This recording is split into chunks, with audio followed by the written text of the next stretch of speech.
Let's get started. Today is November 12th, 2020. My name is Michael Dow. I'm the Chief Investment Officer of Beacon Point Advisors. Welcome to our Macro and Markets Quarterly Update, a post-election debrief, where we're going to take a look at what happened and what it means for capital markets going forward. Our Macro and Markets review is on Zoom. If you have any questions about the webinar functionality, there's a quick spot here. You can see, prefer speaker view, and there'll be a Q&A at the end. So find your Q&A buttons. If there's anything you'd like to ask me during the presentation, I've got a moderator on who can help me address those questions. So thanks very much for joining. Let's jump right in. Today's agenda is, we're going to start with macro and the pandemic update. There is no macro discussion without a discussion of the current state of the pandemic. And there is some good news on that front and bad news on that front. So we'll dig into that. The election was a week and a half ago now, so 8 days out, and it's still not completely over, but I think we can, for capital market purposes, suggest that Wall Street has decided that it's over and has moved on to a certain extent. There is some uncertainty about who will control the Senate, so we'll talk about the implications of both a blue sweep or a divided government. Then we'll dig into stocks and bonds. We'll see what's actually going on in the capital markets and how they've reacted to the election and what we see as being the primary driver of investment returns for the course of the next 3 to 5 years, which would be a phenomena that we're terming financial repression, and I'll describe that. So what is the market focused on right now? And the answer is the pandemic, first and foremost, and policy to address the pandemic. The pandemic caused a massive sudden stop in the US economy last February and March and into April. The reopening was boosted in large part by the Federal Reserve, so monetary policy, and fiscal policy. So these are the things that the markets are focused on.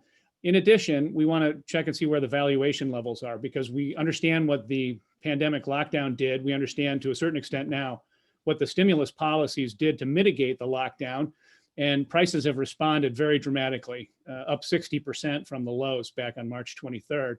So concerns about valuation have to come into play. Have we come too far too fast? And you can't talk about policy without talking about politics. Those things are interchangeable, but very specifically, and I want to emphasize this, when I'm talking about politics, I'm really talking about the policies that will be implemented as a result of those politics and the result of the election. And the policies that matter most are both monetary and fiscal policy. And just to put a fine point on it, the most important thing, because we know where monetary policy is headed, lower for longer, the most important thing on the agenda is getting a fiscal stimulus package done, either in the lame duck session or more likely after the new Congress is seated in the first week of January of next year. Quick update on cases. On the left, we have new cases in the thousands. We're hitting all-time record highs now. This is the bad news on the pandemic. We follow cases, but more importantly is the hospitalizations. We look at hospitalizations because while both are reaching alarming levels, it's really the limits of the healthcare infrastructure that determine whether or not an additional economic lockdown is warranted. The market does care about hospitalizations insofar as if economic activity is interrupted because you've got too many people in the hospital and you've got to do non-pharmacological interventions, that is social distancing and mask wearing, if you have to do that to a greater degree and with greater rigidity, then economic activity suffers. So it's the limits of the local healthcare infrastructure that determine whether we're going to get a lockdown. We're probably not likely to see, unless things continue to get worse, and they get much, much worse, anything like a national lockdown, things that we were contemplating in March and April. It's really going to be localized now, again, unless things get much worse. So where are the new cases growing? This is a map from a month ago now, a month and a half ago.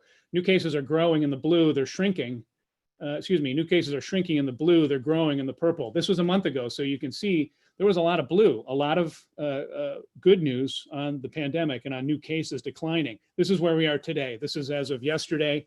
The source of this information is the CDC and the New York Times. And what it tells you is that there isn't a state out there that's not seeing an uptick in cases, except for Puerto Rico, and Puerto Rico's an island. So they have some natural barriers to travel and whatnot. So the point is, there isn't a state out there that isn't seeing an uptick. It's a national problem. So again, regarding reopenings, this is also a chart from a month ago, 6 weeks ago.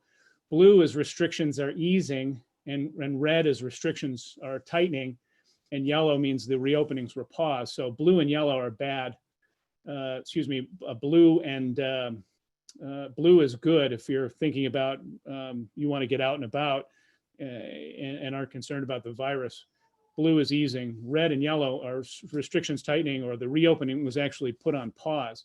So how much do we see now? We're seeing more restrictions easing now than we were even 6 weeks ago. And this goes against the new data related to cases. So from my perspective, it seems like we're likely to see perhaps a reversal and an increase in more localized reversal of the reopenings. We're certainly seeing that in Texas, here in Chicago.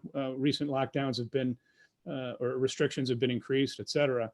And with the colder weather, we should anticipate more of that. So reopening is not going to be a linear process until we have a vaccine and until there's herd immunity.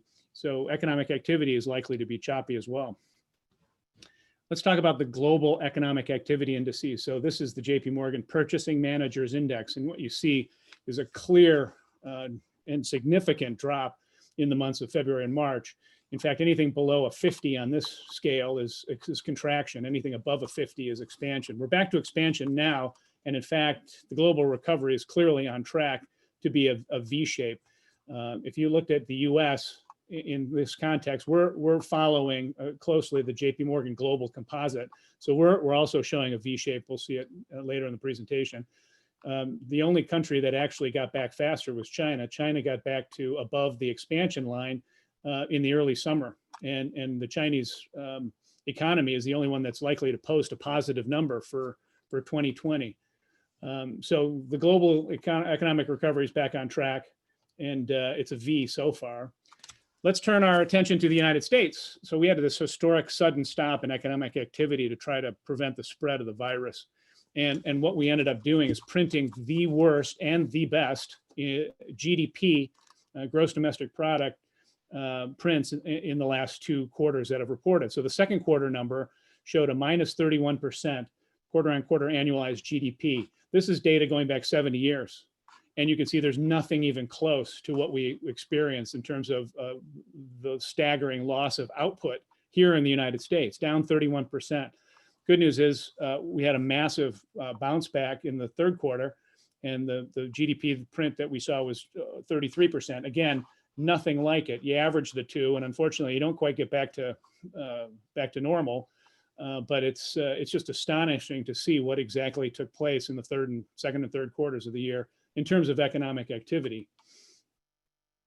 Looking at economic activity with a bunch of higher frequency data is helpful when trying to determine what's happening, what's going to happen next. So we're looking at restaurant bookings, airport activity, jobless claims, and New York subway mobility. Any kind of high frequency economic data will give us an early warning signal if things are turning around.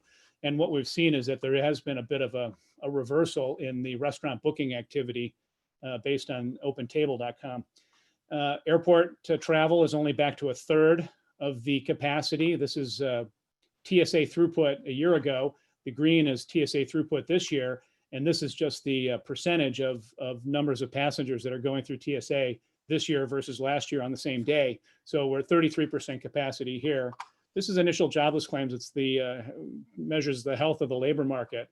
Initial jobless claims still are running well above what was the prior record high for any week in jobless claims at 750. We are at 6-7 million jobless claims back in the beginning of the pandemic. All of these, this is weekly and it's very cumulative. We'll see on the next slide what exactly the damage that was done to the labor market. But having 5, 6, 7 million people every single week filing for initial jobless claims is devastating, and it has come down considerably. But I just want to point out, we're still getting 750,000 people yesterday, filing for jobless claims that have lost their job in the last week.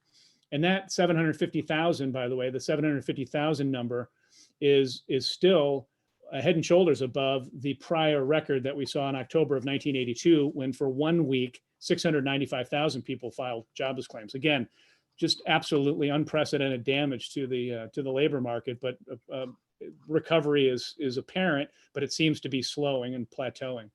And this is MTA turnstile, subway turnstile in New York. So what's happened in New York? Used to be 30 million people a day went through the subway. Now it's, again, about a third. So in terms of the mobility metrics and activity, we're about a third of where we were before the pandemic hit, and a third, 33% plus or minus of where we were a year ago at the same time.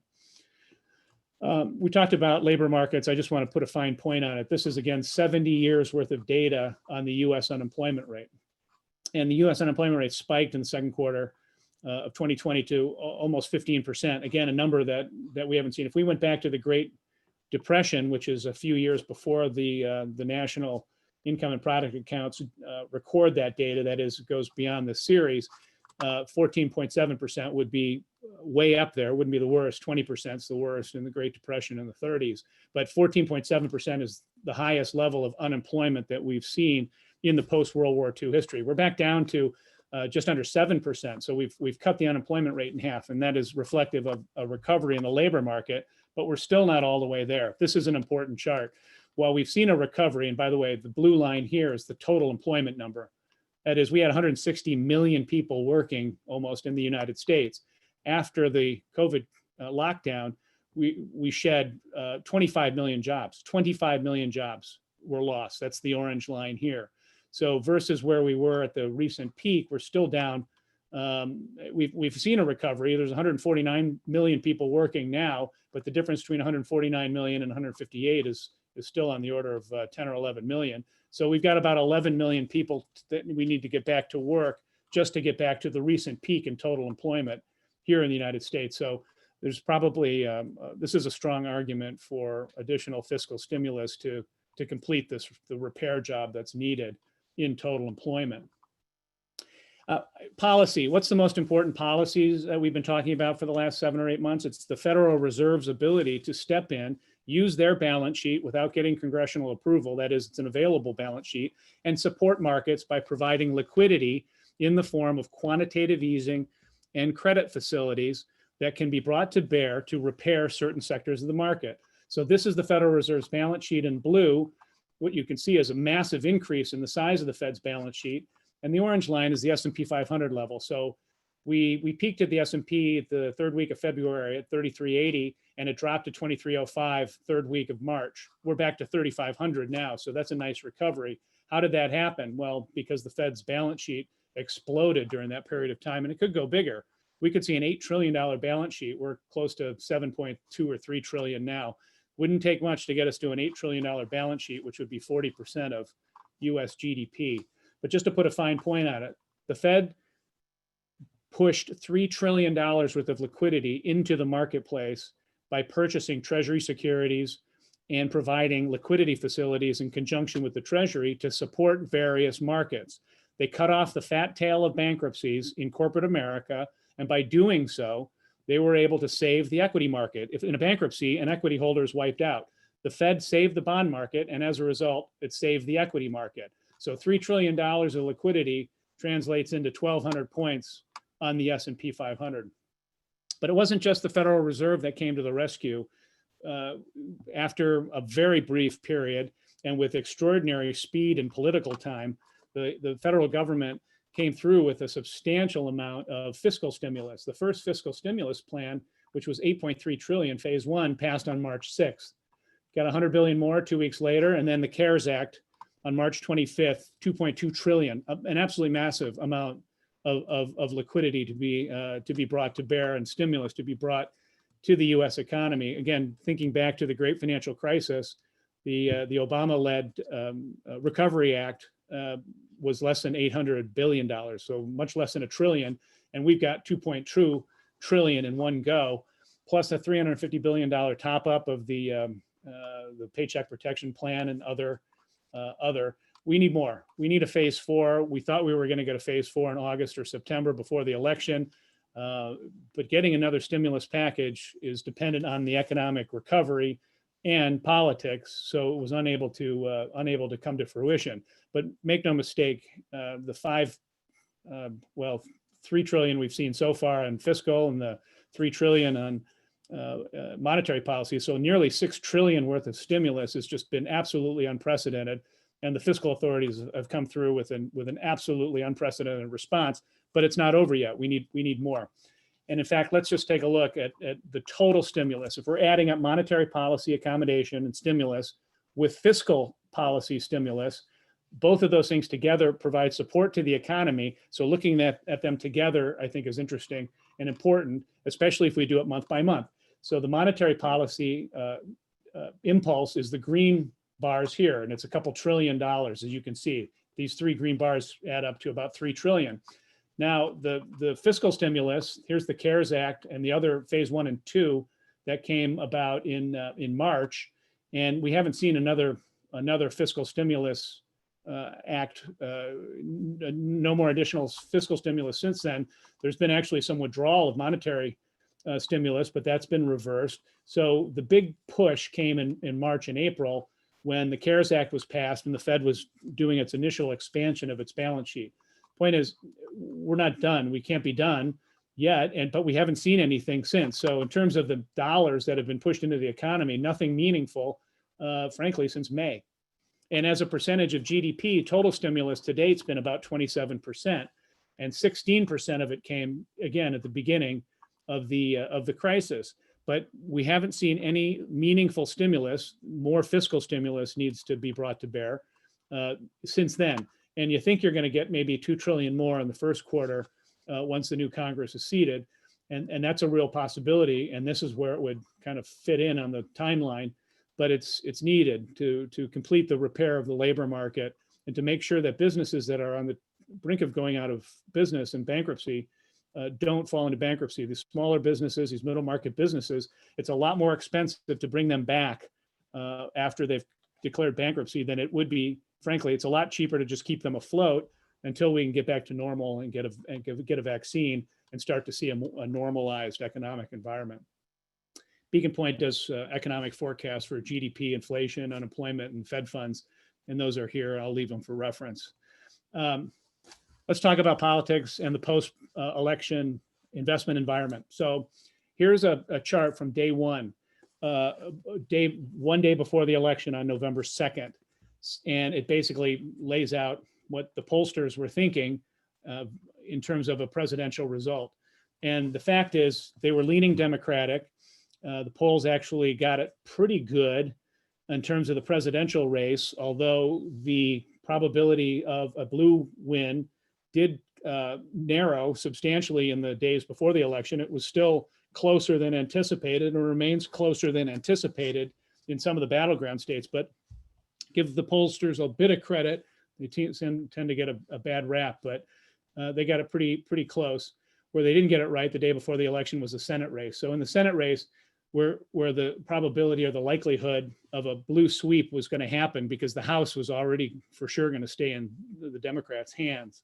But you could have had, you might have seen the Senate flip from Republican control. It was 53 Republicans, 45 Democrats, and 2 independents that caucus with the Democrats. So it was effectively 53-47 before the election, and it looks like it's going to stay in Republican hands, and I'll walk us through that.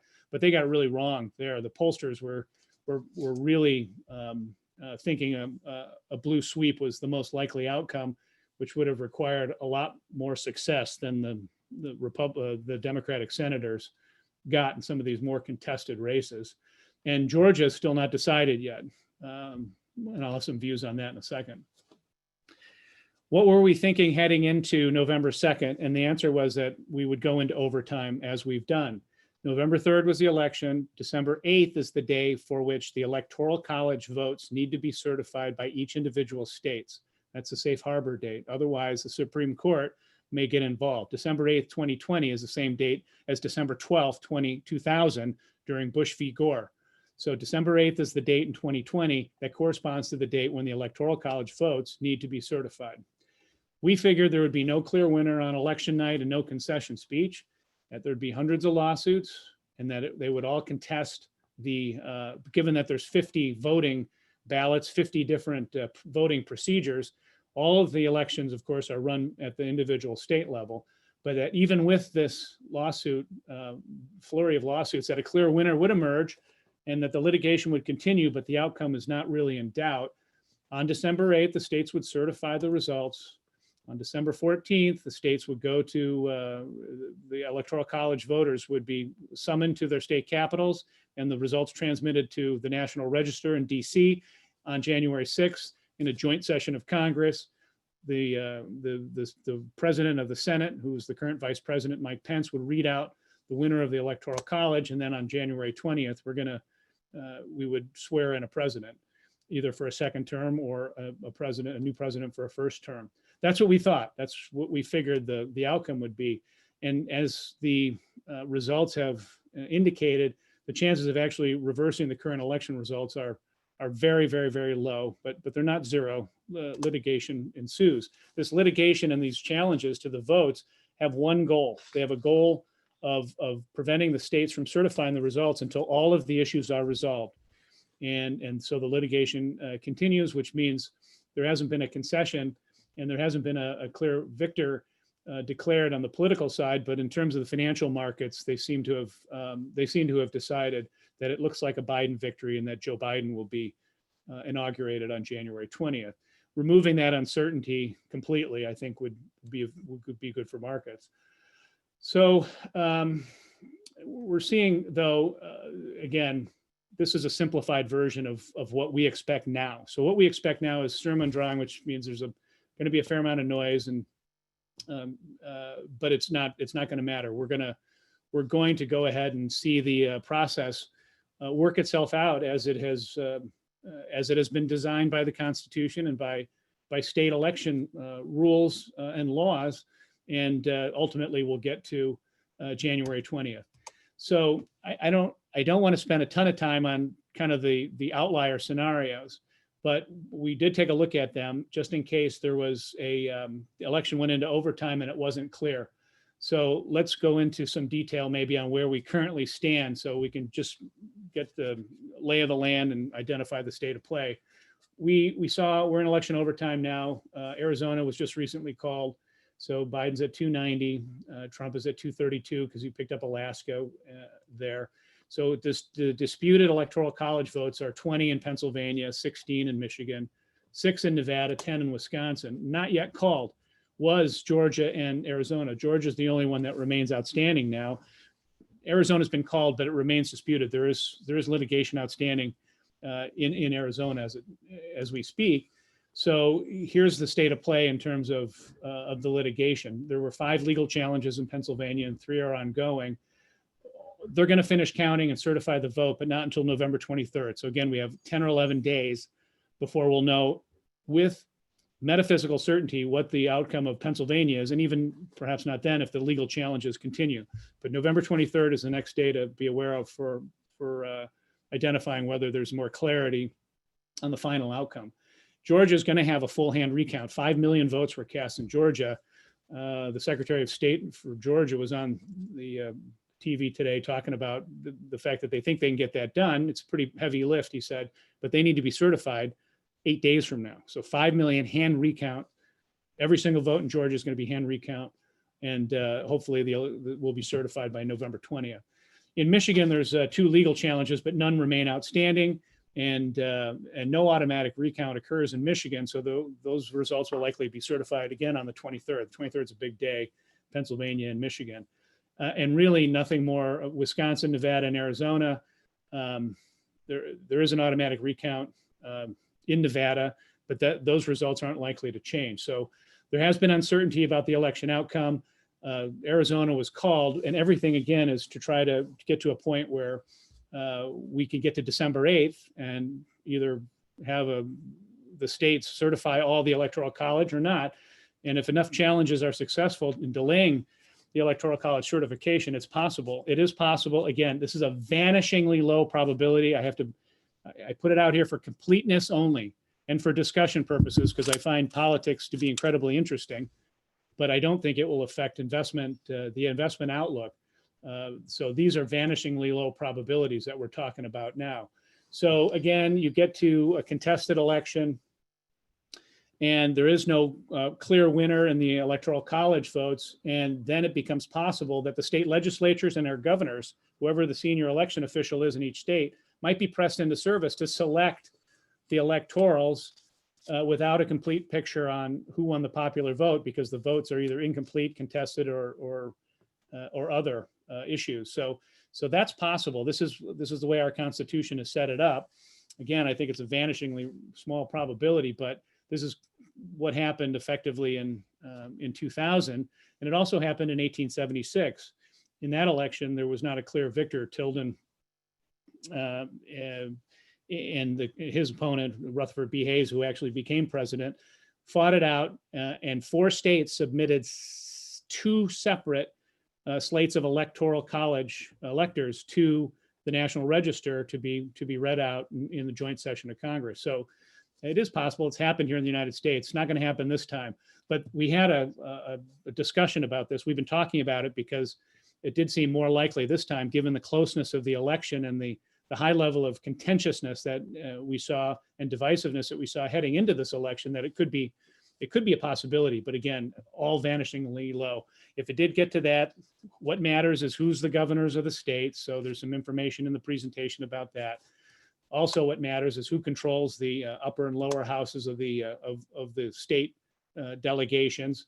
Again, this is not something that is likely to be an issue now. But again, when I put the presentation together over the last couple of days, it seemed like there was a possibility things could go very contentious and actually go to a contingent election. A contingent election is where it gets thrown into the House of Representatives, but that's not possible. So again, our base case scenarios, we get to Jan 20, Joe Biden is likely to be inaugurated as the president, as the new president, and we move on.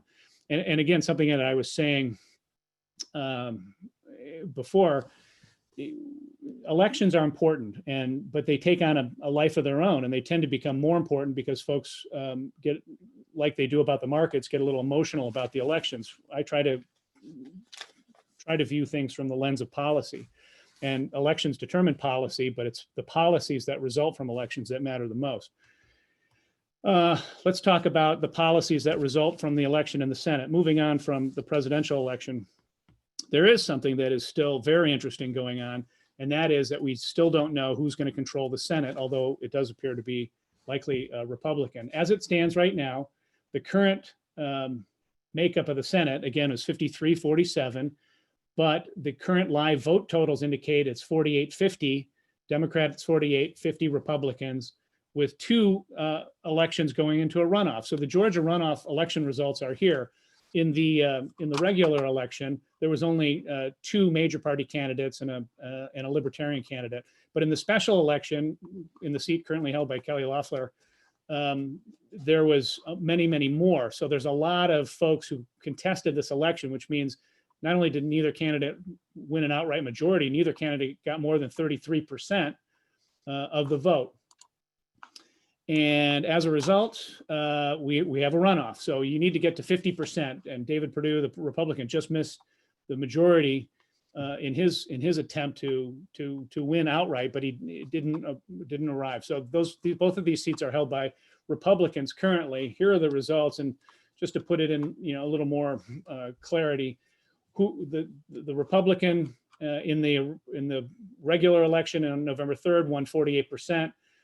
That's Ossoff, and David Perdue won 49.7%. The more interesting one, perhaps, is looking at the special election down in Georgia, where Loeffler, the incumbent, got 26%. Another Republican got 19%, and the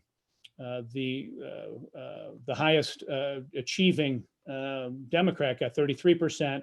And then there were 6 or 8 Democrats thereafter who won between 3 and 6%. So that all totals up. If you sum up all of the votes cast for Republicans in the Georgia special election, it's 46.4, and all the votes cast for Democrats is 46.8. This is on a razor's edge.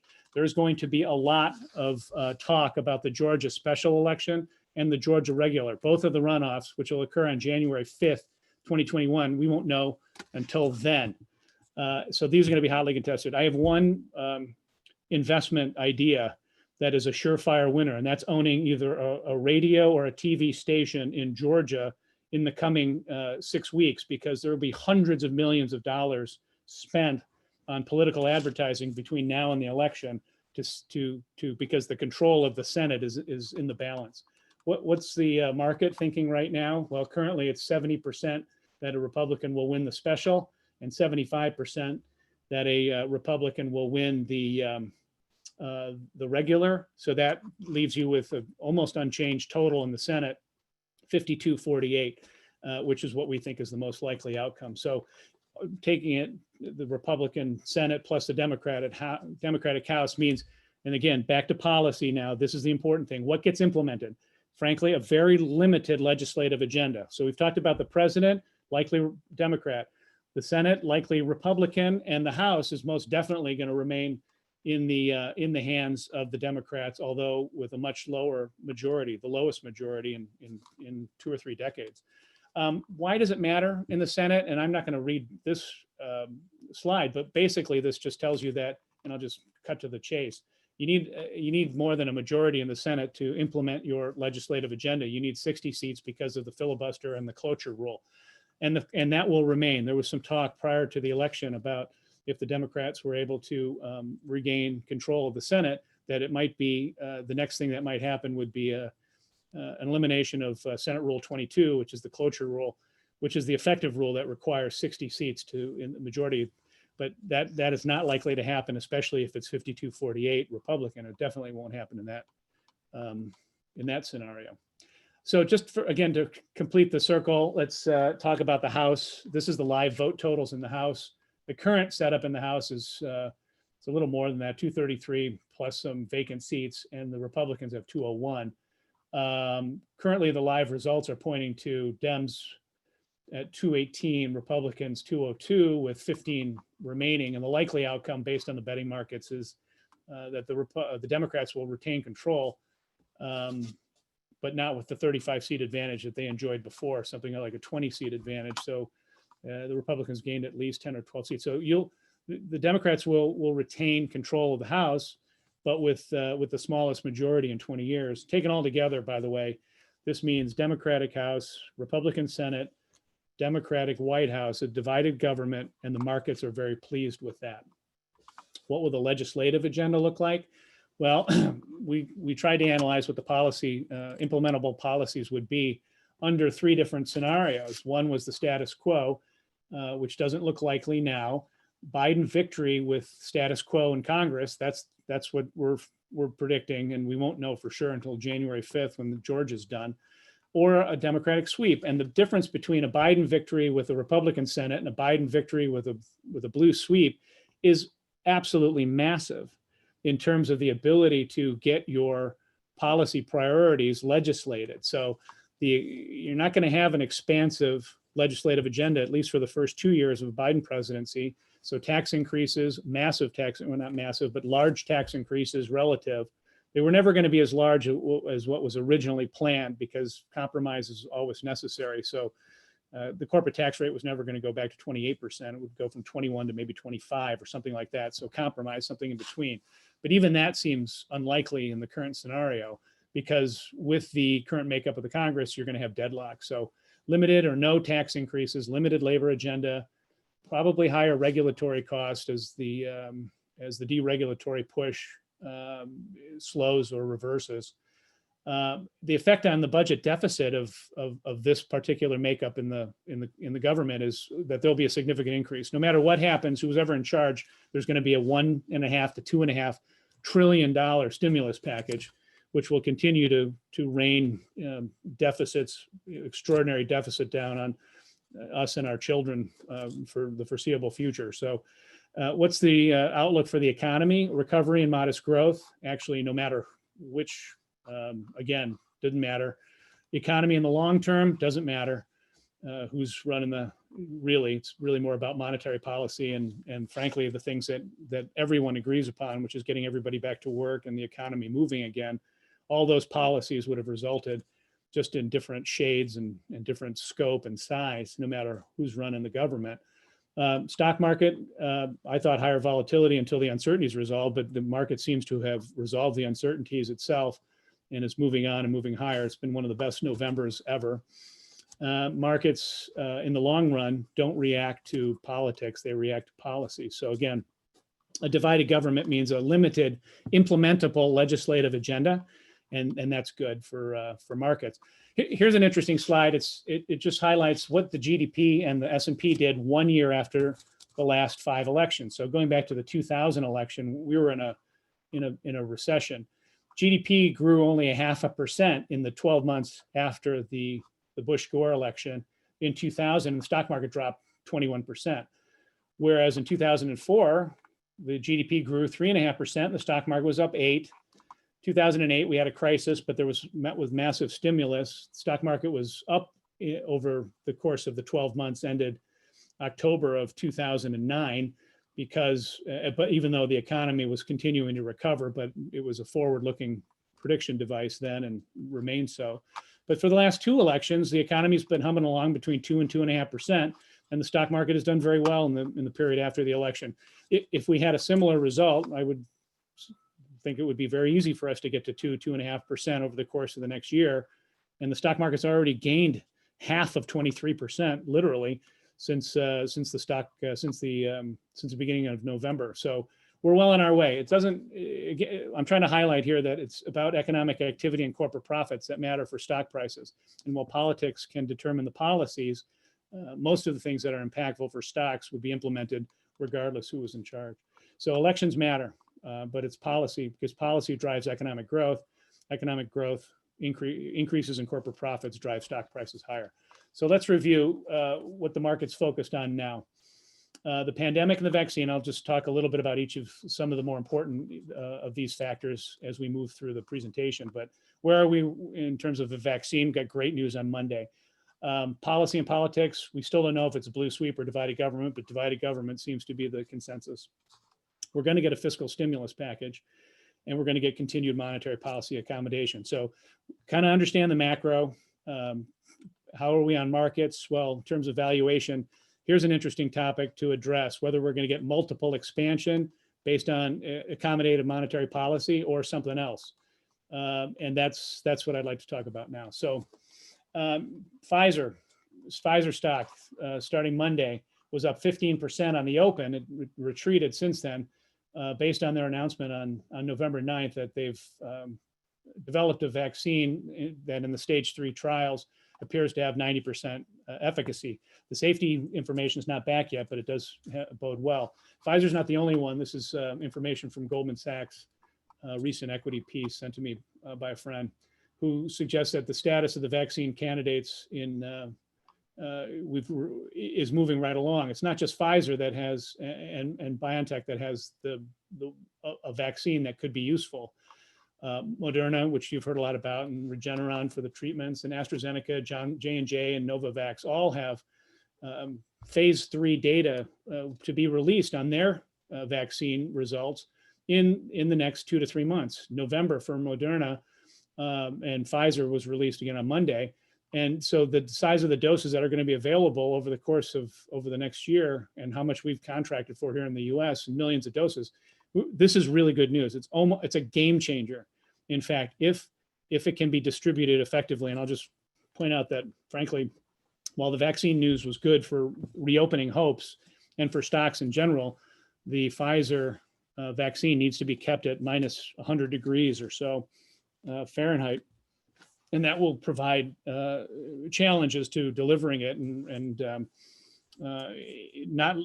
not that they can't be overcome. The CEO of Carrier, the delivery company and transport company, was on today talking about how many trucks they can bring to bear that actually have the ability to store and transport vaccines at minus 100 degrees. And it was a very encouraging discussion.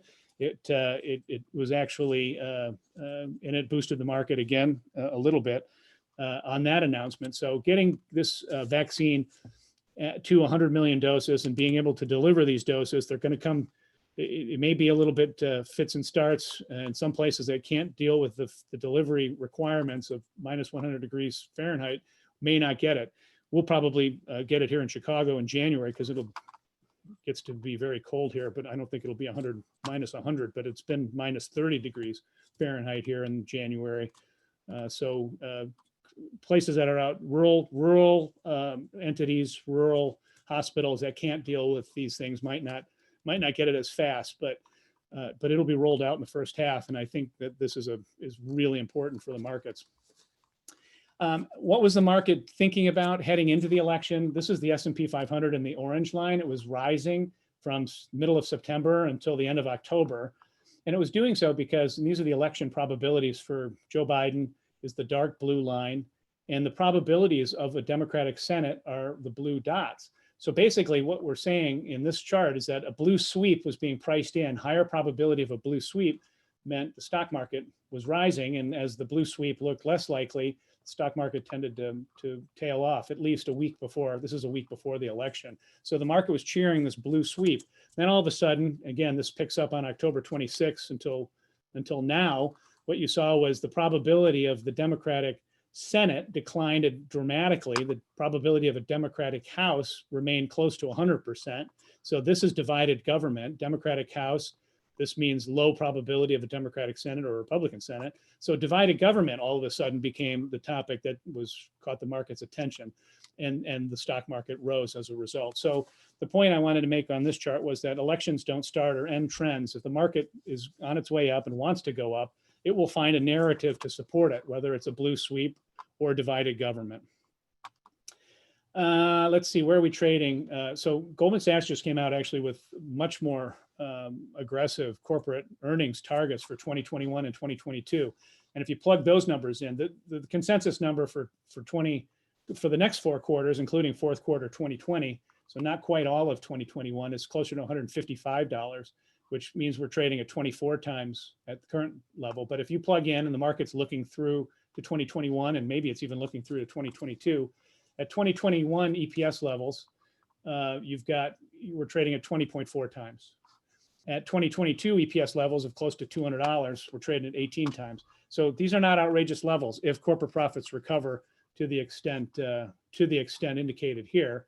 There's a couple other things going on I just want to highlight. Here are the forward earnings, the PE ratios going back 20 years. You can see we're at elevated levels, and we certainly got to elevated levels when earnings collapsed and as stock prices started to rise in the aftermath of all the stimulus that caused the stock market to go up again 60%. We're very lofty levels. This is longer term here.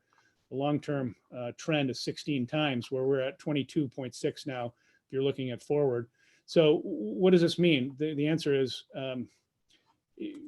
because of all, and why am I presenting it? Because of all of the monetary policy accommodation we're seeing, multiple expansion that is going from an average of 18 to something like maybe 21 might actually make sense for a short period of time. And we haven't decided in our investment committee whether or not we're just trying to, massage the story to fit the narrative and to fit the facts on the ground.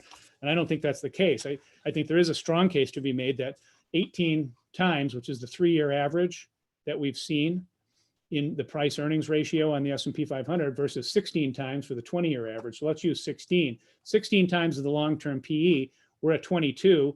With all this monetary policy accommodation we've seen, that allows for stock prices to go higher. That is, with lower interest rates, the discounted cash flows into the future come back at higher levels, which allows for multiple expansion. That's how the math works. Lower interest rates equals higher stock prices because of multiple expansion, generally speaking, is 21 times the new long-term multiple.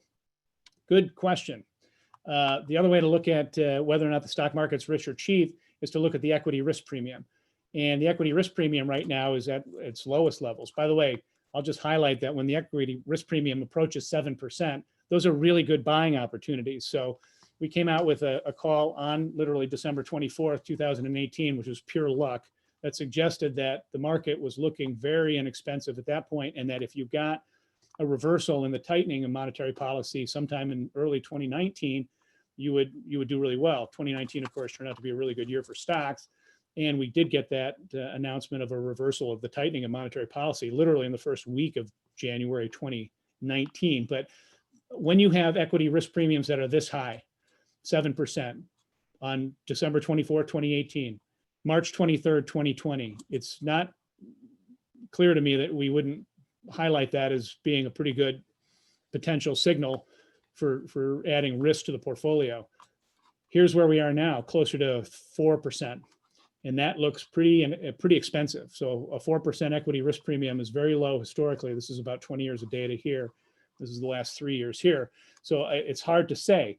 Equity risk premiums are at very low levels, but not if we're in a new regime. And again, you have these dates here, but you might ask this question. It's the same question as asking, if 21 times is the new PE multiple, that translates 21 times. This translates into a 4.8% earnings yield on stock. So you could ask the question, is 4.8 the new long-term earnings yield here in the US? And the answer is, we're going to find out. But if so, it means stocks are not wildly overvalued as they would appear, but that we're in a new regime, a new monetary regime of low interest rates for longer, which is likely to allow for both higher PE multiple expansion. And that's the flip side of that is for lower long-term earnings yield or equity risk premium. So these are the things we're wrestling with.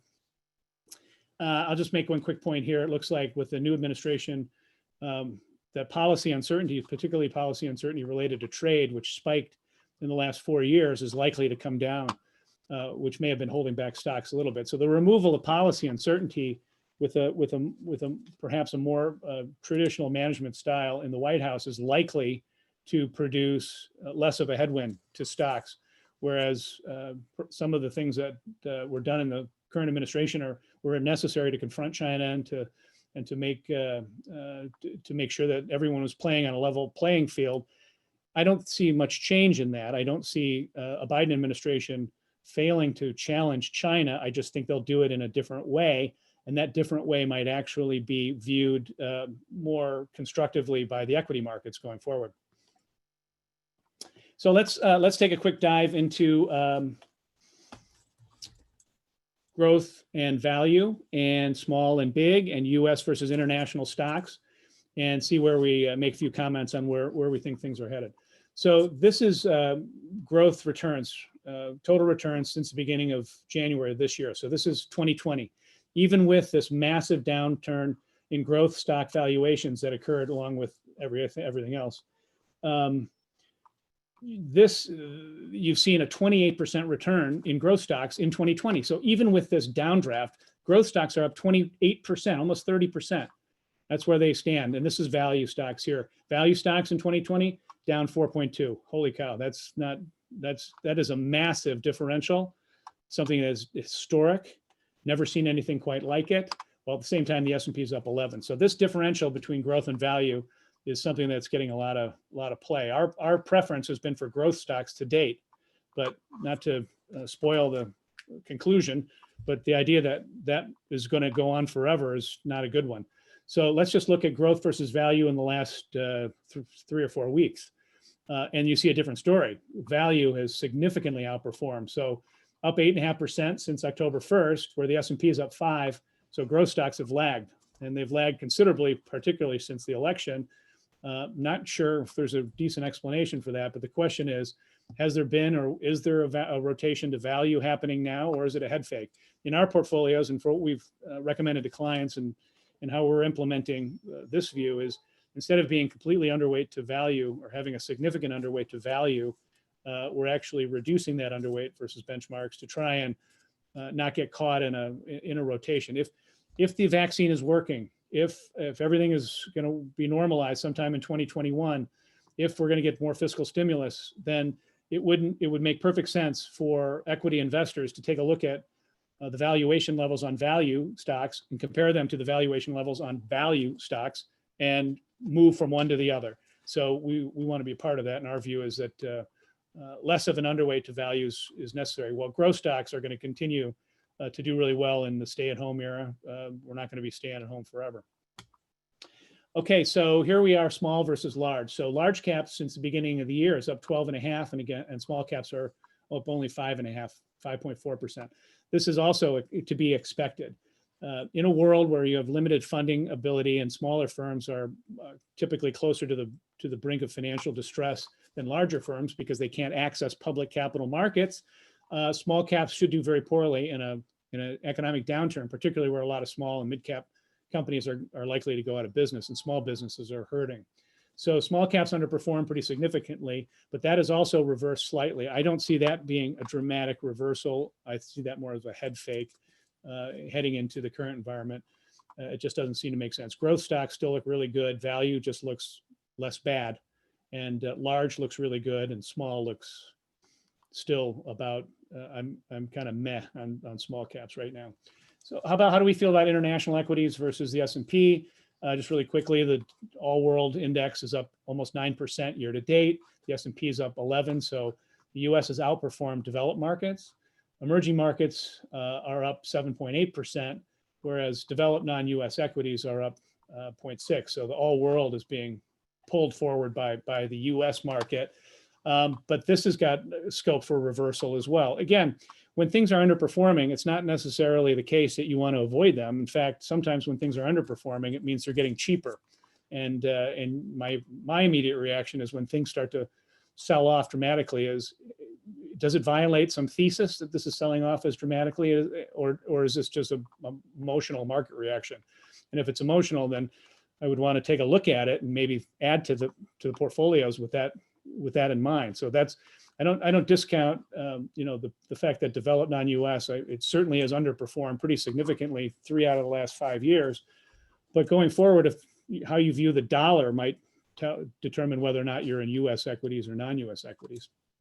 I'm going to shift gears into rates real quick and try to get through a couple slides and then make some conclusions, and hopefully there'll be time for some questions.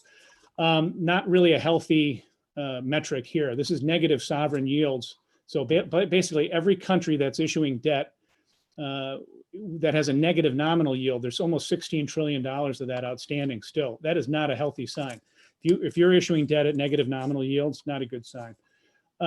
Here's a quick chart on the US dollar.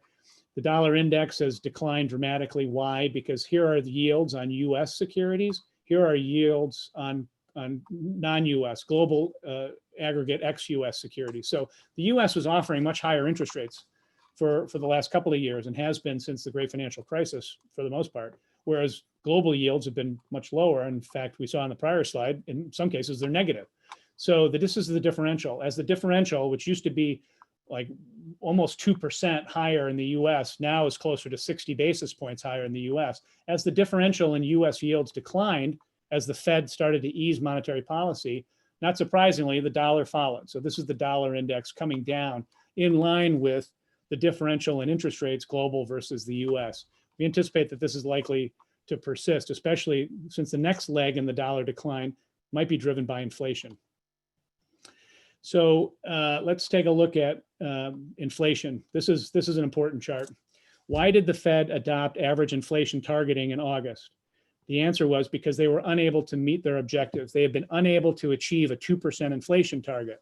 We think the years of not being able to meet their objective are over. And here's our argument. There have been, since the great financial crisis, the 3 Ds are the forces of disinflation, that is lower prices, that have kept a lid on prices rising. Aging demographics, debt overhang from the great financial crisis, and disruption in form of technology. All of these things are disinflationary, but they're going to get outweighed in the very near term by the forces of inflation, quantitative easing, the fact that the Fed has expanded their balance sheet, doubled it from $3.5 trillion to $7 trillion. That will eventually be inflationary. It also causes weakness in the US dollar, and that feeds on itself. If the dollar is weakening, it costs more to buy imported goods. We buy a lot of imported goods, and that's inflationary when the dollar weakens. And because the Fed has adopted average inflation targeting, they're going to let inflation run higher. All of these things, and with the shift from globalization, from a force of disinflation and reduced economic slack here in the US, all of these things are moving in the direction of higher inflation. Just a quick note on economic slack. There's the difference between the current unemployment rate and the NAIRU is still massive, and the current output in the US versus the potential output is also very massive. So there's a lot of economic slack and a lot of labor market slack in the US economy. Inflation is not likely to be a problem until we can squeeze that economic slack out of the marketplace. I want to be sure everyone takes away something from this chart here. This chart is negative real interest rates. So now we're looking at very low nominal interest rates in the United States, and we're subtracting inflation from them. So negative real interest rates are what we're looking at here.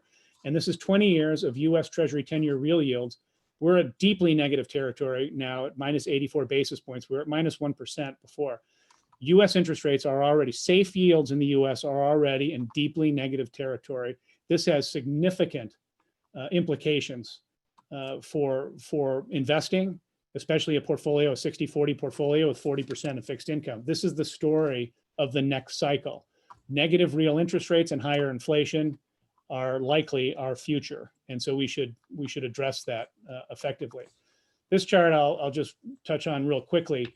It's not just US Treasury yields that are negative on a real basis. If inflation expectations are about, the market's right now saying that inflation is going to be 1.67% for the next 5 years. If you subtract that 1.67% from single A municipal bond yields at 1.69%, you get nothing. Basically, anytime if your yield doesn't keep up with inflation expectation, it's destroying purchasing power. And that's the case in muni yields and the case in corporate bonds. You have to get out to triple B corporate bonds to get a positive real yield of 60 basis points. Higher yielding bonds, obviously, you're keeping this constant. So the more credit risk you're willing to take in either corporate bonds or in municipal bonds, the higher your real yield will be. This is a phenomena that we're going to be dealing with for a very long time, and it's important to highlight it. Why? Because of the debt and deficit situation as a result of the massive stimulus that was produced to reverse the COVID lockdown. So let's just touch really quickly on the longer term implications of the stimulus response. The answer, of course, if you're generating a ton of fiscal stimulus and tax revenues aren't keeping up, you're going to have a higher deficit. And if you got a higher deficit, you got to issue debt to fill the hole, the budgetary hole. So that means you're going to have to raise taxes sometime in the future. So higher taxes are our future. But the government is incentivized to keep interest rates low, nominal interest rates low. The government is also incentivized to increase inflation. Putting those two things together is negative real interest rates. So the policy imperative in Washington, D.C. for the next 3 to 5 years is to try to reduce the debt. The debt levels that we've seen are higher than they've been since the end of World War II. That creates a problem. We are less likely to bounce back quickly from an exogenous shock with high debt levels. It's just like a household. A household that has high debt levels sometimes has trouble, when something comes out of the blue. Governments are the same. So government policymakers want to reduce the debt as quickly as they can. Negative real interest rates helps. In fact, it's only possible through what we're calling financial repression, which is keeping nominal interest rates low and increasing inflation. So summarizing, the market is focusing on vaccine as a game changer, upgrading corporate earnings growth, which we talked about, and the fact that interest rates are lower for longer. There's a hurdle, though, we have to get over. My hurdle is I need to learn to use the move forward button. So these are the big ones: vaccine, corporate earnings, and interest rates. The election was a small one. COVID keeps us from getting where we need to go, which is a more normalized equity market. We're going to get to a more normal equity market before we get to a more normalized bond market and where interest rates are positive. So a more normalized equity market at the same time that you're dealing with very low, and in many cases negative real interest rates, is actually a really good market for equities. But we have to get through some challenges. COVID's not over. We have to look a year out and see what things are going to be like in fourth quarter of 2021. And if our outlook is correct, it's going to be a pretty good one for equities. So what do we like in the current market? These are the big ones. Equities look great in a market with interest rates this low because of multiple expansion. Buy what the government's buying, US credit markets. If inflation is higher, get inflation protection. Buy commodities and gold, precious metals and natural resources, and non-US dollar assets. Real assets are the thing. If inflation is going to be higher than anticipated, having real estate, infrastructure, and natural resources in the portfolio will be helpful. Also, with higher inflation, the dollar will decline, so unhedged international equities. If you can actually find a private investment vehicle to capture structural risk premiums as well, particularly in any of these markets, all to the good. But just remember, negative real interest rates and financial repression, which go hand in hand, pose challenges to a 60-40 portfolio that we're trying to address, not only by understanding the macroeconomic environment, but by designing solutions to deal with it and to address it, and make sure that the purchasing power that you expect 5 years from now is there. Whether you're an institutional client looking to make a spending budget or a private client looking to retire at a particular level, purchasing power is the most important thing, and we're focused on it here at Beacon Point. With that, I'll stop. We're bumping up right at the 1 hour point. There's a couple of Q&A questions. Let me see if I can get to those real quick. With current PE ratio for equities greater than 30, that's for growth stocks, and the FANGs are even double that, and equity so dependent on continued stimulus, what allocation should we have for US stocks? Or should we rotate to better value assets? The answer to that question, I think, is we like equities, we just don't like fixed income. And within fixed income, we like things that look like inflation protection. So without knowing anything else about the situation, just broadly speaking, and a generic comment to any client, it would be safe yields look expensive, real assets look cheap. So sell some of the expensive stuff and buy some of the cheap stuff. Sell bonds and buy real assets, not tremendous amount, because real assets can be volatile, and fixed income has a place in any portfolio as a hedge to risk asset volatility. So bonds will continue to play a role in hedging your risk assets, your equity portfolio. They will just play less of a role. They can't do as much heavy lifting if interest rates are at 230-year lows, which is where they are now. So that's the point. Sovereign yields, safe yields, US treasuries, high quality corporates like AA and above, high quality municipal bonds, AA and above, all of those provide hedging to a risky portfolio. It's why you have a balanced portfolio and why your advisor has designed a balanced portfolio for you. But bonds will do less of a good job than they have in the past just because interest rates are so low. Stocks look good in this environment. It's just tougher to hedge them going forward. And what you really want to maintain is purchasing power. What's the forecast for gold and Bitcoin? What's the best asset class to invest for strongest performance next 3 to 5? I think we're looking at that list that I just showed you, basically. My forecast for gold and Bitcoin differ. Bitcoin may be the alternative currency of the future, but right now it hasn't proven to me that it's a stable source of value because it's too volatile. Gold, on the other hand, has a track record. And in a world where interest rates are negative, real interest rates are negative, gold should perform. That's why Bitcoin should perform. Basically, negative real interest rates indicate a debasement of your fiat currency. So that's why gold and Bitcoin might be lumped together here. We just prefer gold at this point until Bitcoin proves itself to be a stable source of value and a source of, broad transactional applicability. It just doesn't rise to the level of a currency yet. It's an asset because it goes up and it goes down, but it's very volatile. So gold has its challenges as well, but at least it has a track record. That's how we're feeling about it right now. The Chinese equity market, China will be the biggest economy in the world. There's nothing we can do to stop that. And as a result, they can continue to rebalance from an export-led economy into an import or domestically led economy, then the Chinese stock market should continue to do well. Again, it's all about economics. If economic growth is high, then corporate profits are high. Problem with China, though, is most of the equity market is dominated by state-owned enterprises. So you just don't know what the governance is like.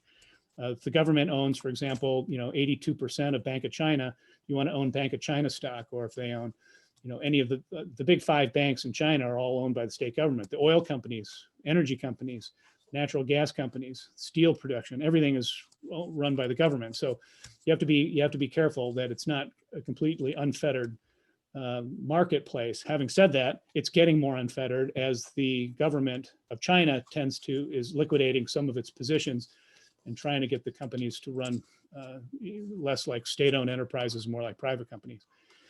Will dividends follow projected EPS growth? Potentially. That's a tough one. Will companies manage free cash flow differently? Probably, especially in a world where if you've been aided by some sort of a government stimulus plan, you're not going to be able to buy back stock or issue large dividends. But that's a very small portion of the equity market. It's big in terms of our economy, airlines, to a lesser extent, hospitality. But yeah, so dividends they have historically followed EPS growth. They probably will be, but there could be a change in the boardroom that suggests a different dividend policy going forward. But that will be a temporary situation. Is globalization still a trend in the next few years? The answer is no. Globalization has been reversing for 4 or 5 years as a result of the great financial crisis and the global inequality of income and the rise in nationalist policies to address it. Globalization is not dead, it's just in reversal, and that's likely to continue. The other thing about globalization relates to security, and in this case, healthcare security. So supply chains are being reordered in the wake of the COVID-19 crisis because we showed up in February without enough masks for people in the hospitals. So we're likely to onshore some certain industries and things. Globalization has benefits.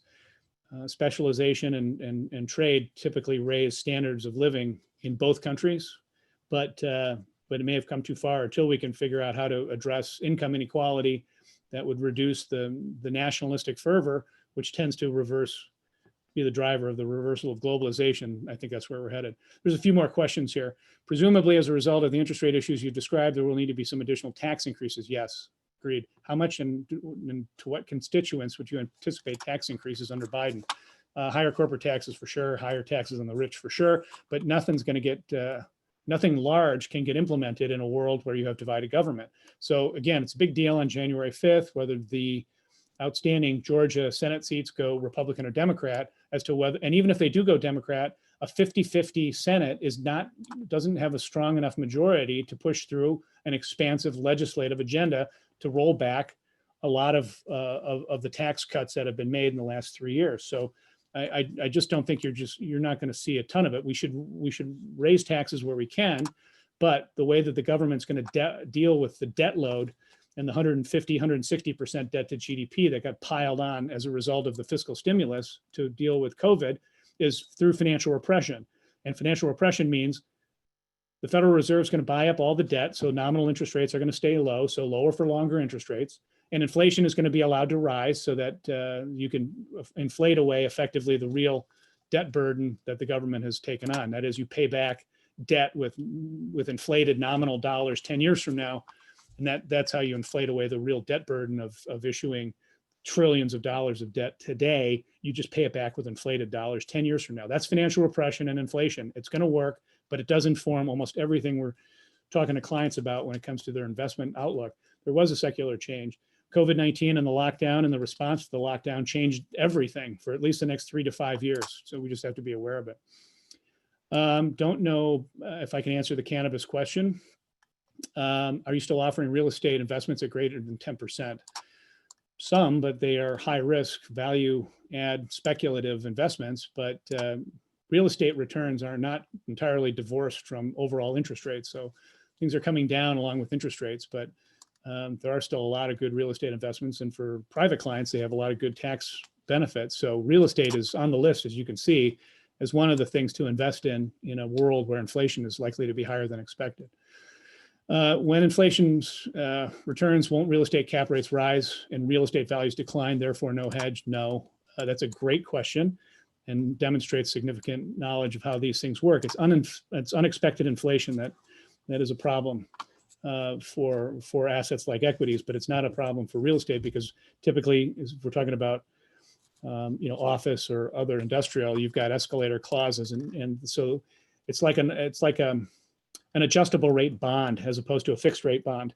So your income that comes off the property is likely to keep up with inflation, which is why real estate provides a good inflation hedge. For those real estate investments that aren't necessarily completely leased up office buildings, and maybe even some office buildings aren't that great in the world of work from home, but there's a lot of things to unpack. But yes, many the real estate investments we're looking at have real asset.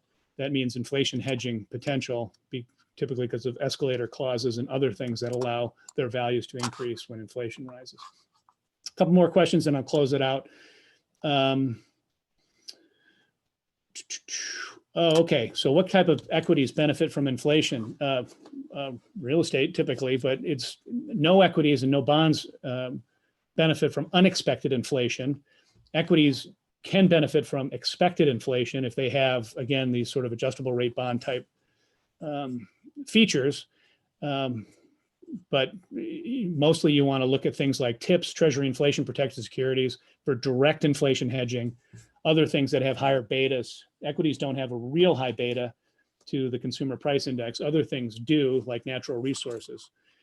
Won't commercial real estate values be impacted by it? This is, I got one more question after this one, and then we'll have to close it out. Won't commercial real estate values be impacted by the effects of the pandemic? Yes, particularly in large urban, A property gateway cities, for sure. But that's maybe temporary.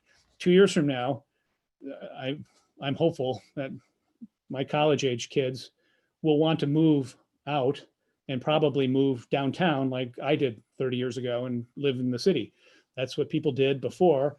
Technology dictates that that's not entirely necessary. In fact, I have a kid who works downtown for a firm that's based in the suburbs. So he's got the best of both worlds, in my opinion. He doesn't have to commute and he's in the city. And once things get back to normal, that's going to be the place to be again. New York will be back. Chicago will be back. Everything will be relatively back to normal, but at lower levels. It's not going to decimate. People like offices. People like going to work with their colleagues. They want to get back together again. It's just going to be less because technology allows those that feel less confident either for safety or prefer, because it's good for their mental health not to have to commute, will probably continue to do so. Last question: how do you see the impact of immigration and open borders on the economy under a Biden administration? There is no open border policy under a Biden administration. Potentially, I think immigration is necessary. It's absolutely necessary for economic growth. The economic growth equation is simple: labor force growth plus productivity growth equals economic growth. And for the last 200 years, the U.S. economy has relied on immigration to fuel economic growth. So protecting the borders, making the borders, respecting the rules of the borders is important, but to suggest that immigration is always and everywhere a bad thing. No, HB1 visas should be expanded to qualified workers, people that can come and be productive and help the economy grow, pay taxes and move on. Immigration is a great thing. We're all from somewhere else.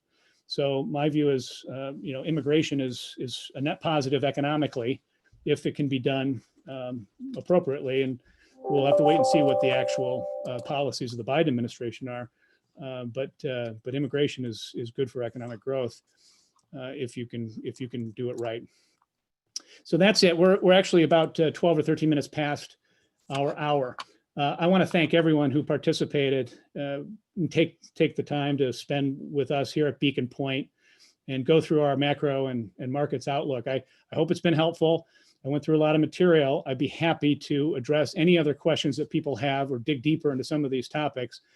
These are things that are vitally important to us. Our investment committee is laser beam focused on trying to get answers to some of your questions and to the questions that are being posed to us by the capital markets and by changes in policy, and how those things can be translated effectively into better investment results for you and either your family or your plan participants. So thanks very much for joining. It's Michael Dow, Beacon Point, signing off.